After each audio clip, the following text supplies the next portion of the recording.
كاين حدث واحد مسيطر على العالم كامل، التوتر في مضيق هرمز. بزاف ديال الناس كيسولوا علاش الذهب طالع وعلاش النفط كيغلى.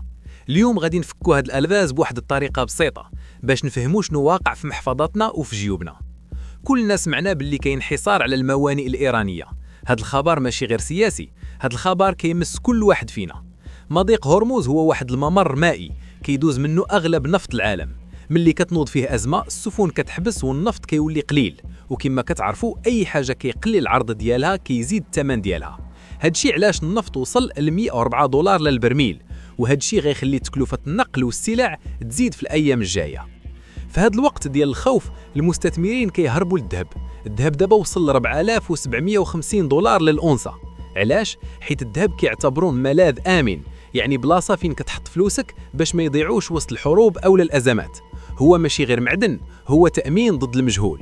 لكن خاصنا نعرفوا هذا الارتفاع مرتبط بالخوف، ماشي دائما بالاستقرار. هذه كانت الصوره العامه. مضيق هرمز مسدود، النفط طالع والذهب كيتسابق مع الزمن. هادشي كيعطينا فكره على كيفاش العالم كيتحرك اليوم. ولكن هاد التوقعات ماشي هي كل شيء، حيت كاين تقرير عالمي خرج اليوم من صندوق النقد الدولي كيشرح لينا شنو جاي من بعد، واش العالم غيتحمل هذا الضغط. نشوفوا التقرير الاسود اللي خرجته اليوم مؤسسه صندوق النقد الدولي.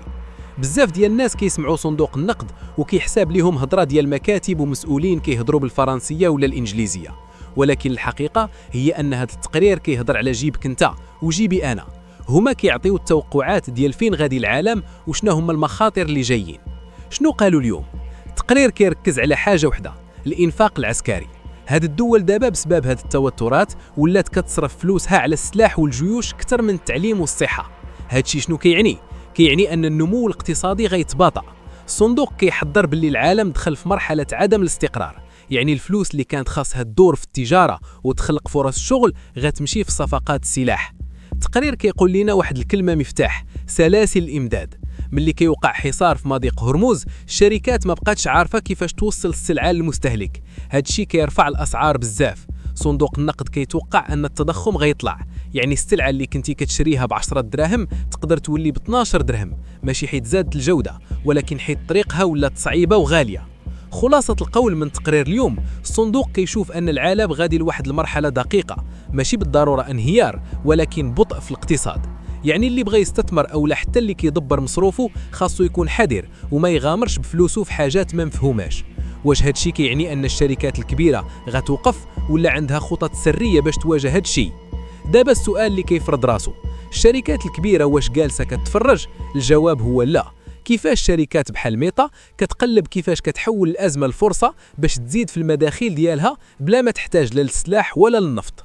واخا الدنيا مقلوبه، كاين قطاع واحد غيضرب الصرف في 2026، هو الاعلانات الرقميه.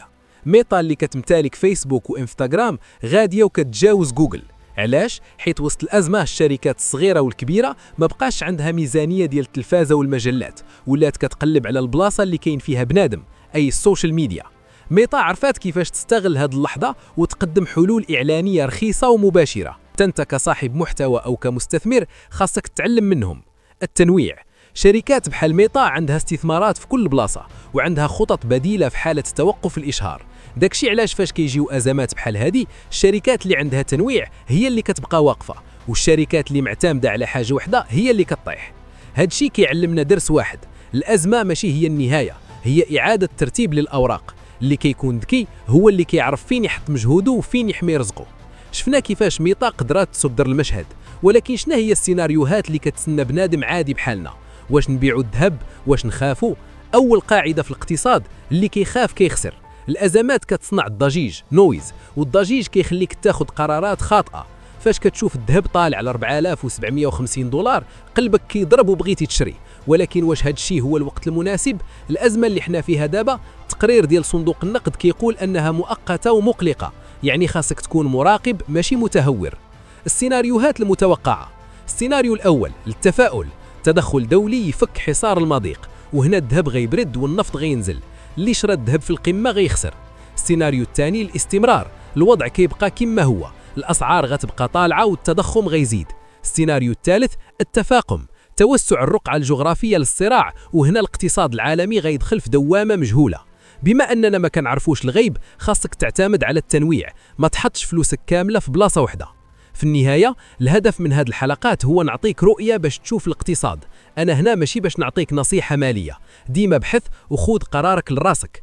أنا هنا باش نعطيك المعلومة اللي تخليك تفهم العالم فين غادي.